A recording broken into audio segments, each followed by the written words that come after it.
Hi guys, welcome to Night Stories Sleep YouTube channel. Today I will say summers without air conditioning. Tonight we drift together into a place where the heat presses against your skin even after the sun drops behind the dunes, where the river glows in dim silver, and where an entire civilization figures out how to sleep in temperatures that hover around 120 degrees Fahrenheit.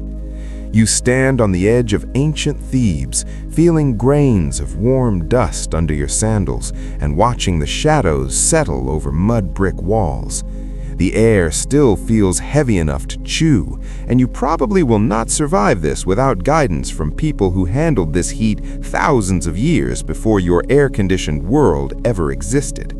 So, before you get comfortable, take a moment to like the video and subscribe, but only if you genuinely enjoy what I do here. And if you want, post your location and the local time wherever you are. Now dim the lights and let your imagination step fully into the night. You trudge down a narrow street that still radiates stored sun, each wall giving back heat like a sleeping cat curled against your hip. Ancient Egyptians lived in what might be one of the hottest habitable environments on Earth, and you feel it pressing at your lungs. A very mainstream historical fact reminds you of this reality. Egypt receives almost no rainfall, which means the land bakes under relentless sun 5,000 years straight. But here, in the thick of it, people manage to rest, dream, and wake, ready for another day of work. It still feels impossible. That is exactly why you are here, letting the nighttime wrap around your shoulders as if it were a blanket made of warm, dry air.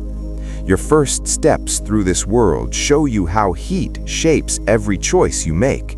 You feel sweat trickle slowly down your spine despite the late hour.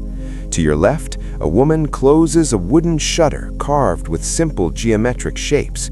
She is not blocking out light so much as coaxing cross breezes. Historians still argue whether most homes relied more on intentional airflow design or simply on the thickness of their walls for nighttime cooling. Whatever the truth, the effort is deliberate. You watch her wedge a clay jar near the window, hoping the water inside will evaporate just enough to chill the breeze that slips in. You walk farther, noticing the surface beneath your feet shift from packed earth to dust-soft sand. The sound of your own footsteps grows muffled. There is something wonderfully calming about the way nighttime in Egypt folds the day into quiet simplicity.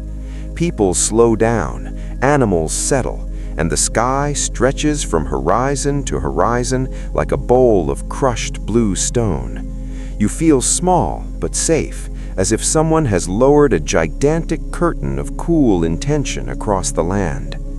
A quirky little tidbit drifts into your mind as you breathe in the faint scent of date palms.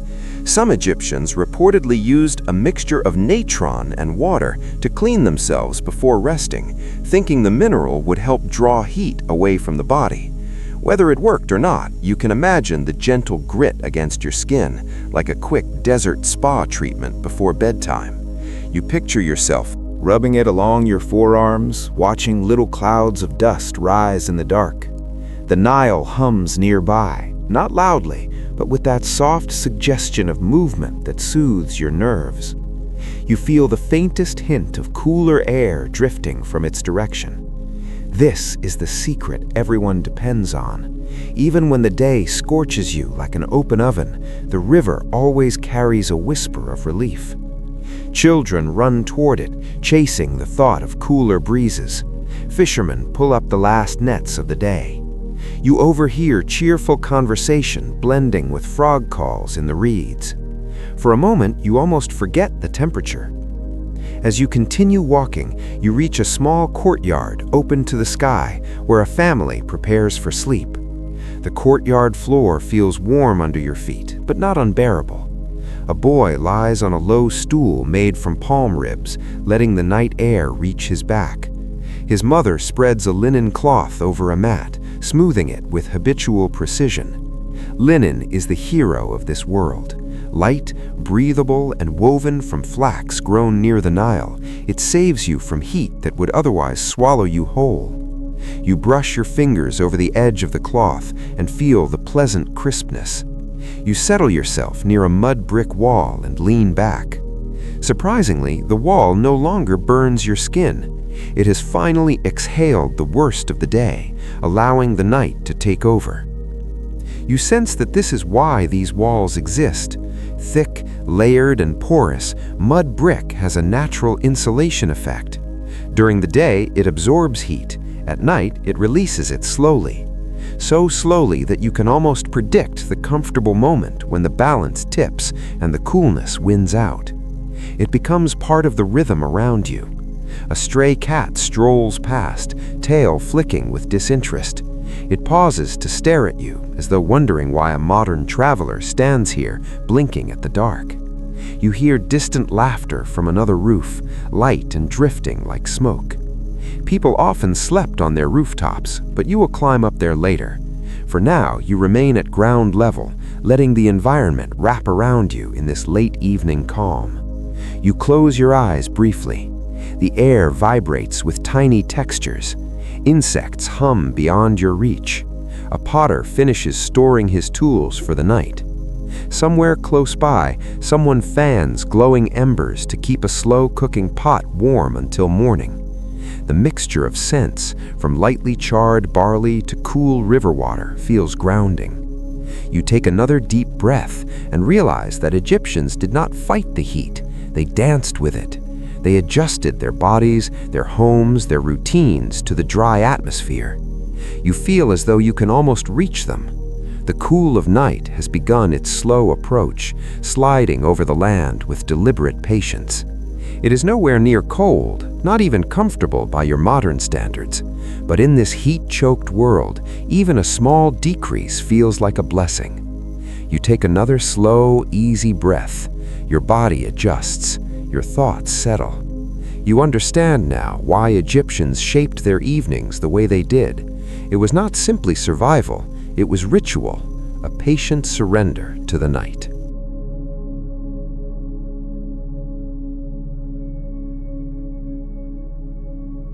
Rhythm of the desert, the river, and the sky. You stay there a few more moments, listening, breathing, preparing to follow them deeper into their nighttime world. You ease yourself upward and begin walking along a narrow passage that leads deeper into the cluster of homes. The heat still clings to you, but it feels different now, less aggressive, more like a warm blanket that someone forgot to shake out.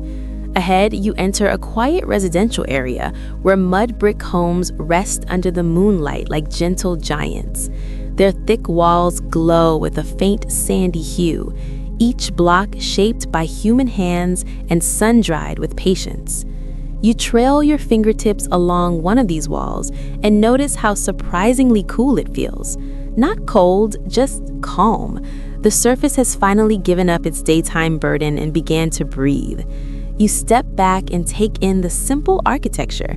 Mud brick homes do not try to outsmart the heat with complex tricks. They simply exist in harmony with the desert, absorbing the sun by day and releasing it at night. A mainstream historical fact floats into your mind as you look. Mud brick was the primary building material for ordinary Egyptians for thousands of years, created by mixing Nile, silt, straw, and water before shaping it into blocks that hardened under the relentless sun. That simple formula made homes that were not just sturdy, but also naturally insulating. You stand there appreciating how well they worked long before the invention of climate control. But there is something more subtle happening here. You lean in, pressing your palm to one of the walls again. The surface feels slightly textured, almost rough, like a dense pressed sponge. It allows air to move through it in tiny amounts, creating a natural cooling effect. Ancient builders might not have described it in scientific terms, but they understood it in their bones. Many modern people would not believe it until they feel it for themselves. That is exactly what you are doing now, letting your hand rest on a technology that is both humble and brilliant. A quirky little tidbit comes to mind while you stand there. Some Egyptians believed that adding a small amount of leftover beer mash into mud brick mixtures gave the bricks better durability. You smile at the thought. Beer, already a staple drink, possibly also a secret ingredient in the walls that sheltered them from heat. You imagine a worker dropping a bit of fermented grain into the muck and shrugging with confidence, convinced it made things better. Whether it did or not, the idea charms you. You move toward a small doorway where faint lamplight flickers. Peeking inside, you see a home designed around airflow. The interior is dim and quiet. A simple wooden table rests near the wall. A stack of pottery jars sits in an alcove. The space feels unexpectedly spacious despite low ceilings. You step inside and immediately notice how the temperature shifts. It is still warm, but significantly less suffocating. The mud brick walls shape the air into gentle currents. You feel them move across your arms like invisible river water.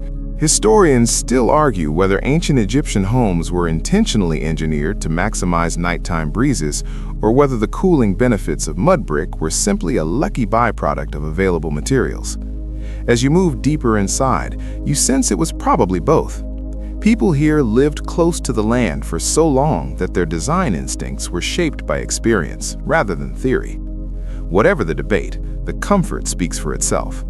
You close your eyes for a moment and breathe in. The air smells faintly of clay, old wood, and a bit of herbs hanging to dry near the ceiling. A woman tends a small lamp in the corner, adjusting the wick until the flame shrinks to a tiny golden bead. She barely notices you. Her motions are practiced and slow. The flame casts soft shadows across the room. That dim glow helps guide your gaze toward the ceiling, where palm beams support the roof. The beams are old but sturdy, laid in overlapping patterns that trap heat higher up while allowing cooled air to settle closer to where people rest. You admire how intentionally everything fits together. No wasted effort, no unnecessary decoration, just purposeful comfort. You wander toward the back of the room where a small window sits high on the wall. It is narrow enough to keep out harsh sun, but wide enough to catch wind. The breeze that slips through feels like a secret gift from the river. You place your face near the opening and inhale. The air is cooler here, not cold, but refreshing in a way that surprises you. It carries the faint scent of tamarisk work their slow magic. A cat curls up near a jar of water. You watch its chest rise and fall. Even animals seem to understand the logic of these homes. They gravitate toward the coolest corners as though following an instinctive blueprint. You walk near the jars and lift one slightly. The surface feels cool, not dramatically, but noticeably. As water inside evaporates, it removes warmth from the surrounding air. The jar sweats the way your skin does, and the result helps you survive. You continue moving through the space, appreciating how completely the home interacts with the climate. You see baskets woven from reeds stacked neatly in the corner, each holding small personal items. You smell ground grain stored for tomorrow's bread. You hear distant laughter drifting from somewhere outside, mixed with the call of a night bird perched on a roof. The whole house feels alive but peaceful, and your body slowly settles into its rhythm. Outside, the night deepens. You step through the doorway into the open air again. The transition feels gentle, almost seamless. Warm air brushes your cheeks. A slight breeze stirs your linen clothing. You glance back at the home and understand why mud brick remained essential for centuries. It is not just a wall, it is a partner to the climate, adjusting itself to the sun and the night, offering protection in the simplest possible way. You walk along the outer wall, letting your hand trail across the surface again. It feels cooler now, smoother, more inviting. You think about modern construction and improvised at first glance. Simple steps carved into or built against mud brick structures. But as you climb the first one, you realize how intentional the layout feels. The air grows a little lighter with each step upward, as if you were slowly escaping the grip of heat that lingers closer to the ground. You reach the top, and the world opens wide.